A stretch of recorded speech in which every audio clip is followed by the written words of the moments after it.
Yes, once again ladies and gentlemen, karibuni tena katika Mdope Ujuzi, channel ambayo inakupa ujuzi kibao.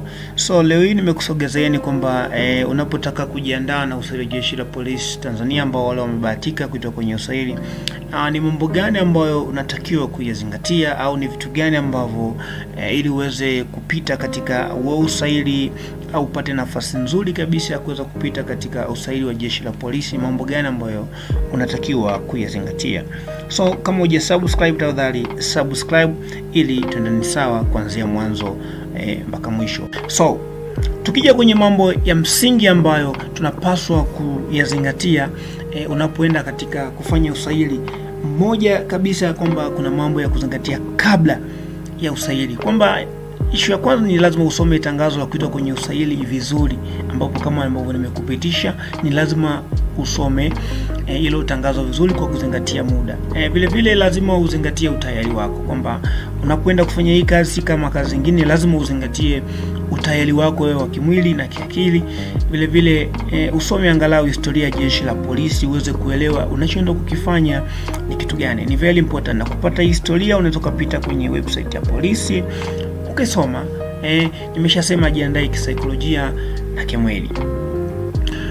Issue nyingine ni mambo ya kuzingatia katika swala zima la utayari wako, kwamba jiweke tayari kiakili na kimwili, kwamba Jeshi la Polisi lenyewe actually ni matumizi ya nguvu na akili. Kwa hiyo jiandae kufanya mazoezi hata ya kuamka mapema asubuhi, uweze kujizoesha ili hizo wiki mbili utakwenda kuzifanyia hizo usaili ili uweze kuwa angalau wanakuona.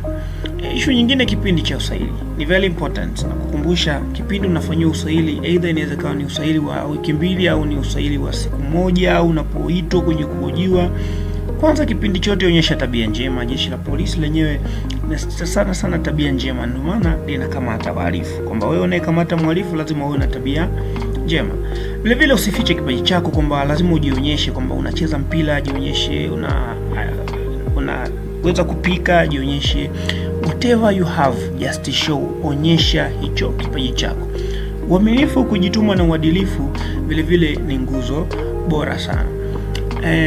Wakati unafanyiwa usaili jiamini, kama unafanyiwa assessment, ile self assessment, jiamini, jibu maswali kwa ufasaha, muda wote kwa msafi. Narudia tena, muda wote kwa msafi, kwa sababu moja kati ya vitu vya msingi Jeshi la Polisi unachozingatia ni usafi. Kama una ndevu, toa ndevu zako.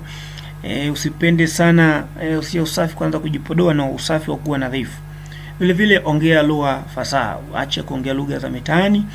Vile vile unapoulizwa swali lazima ulielewe swali, usijibu swali kama hujaelewa swali.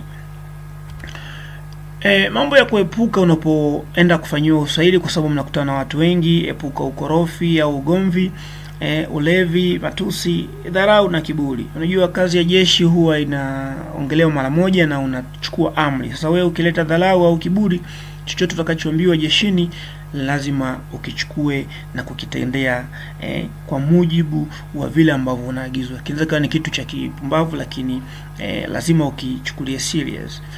Issue nyingine, kumbuka kazi ya Jeshi la Polisi inahitaji uvumilivu na kujitoa. Actually ile ni kazi ya jeshi. Kazi ya jeshi inahitaji kugangamala. Wale wazee wa chenja kuimba nyimbo, lazima ujitoe, ufahamu kidogo. Usikatishwe pia tamaa na mateso madogo kama mazoezi au matusi hapa na pale.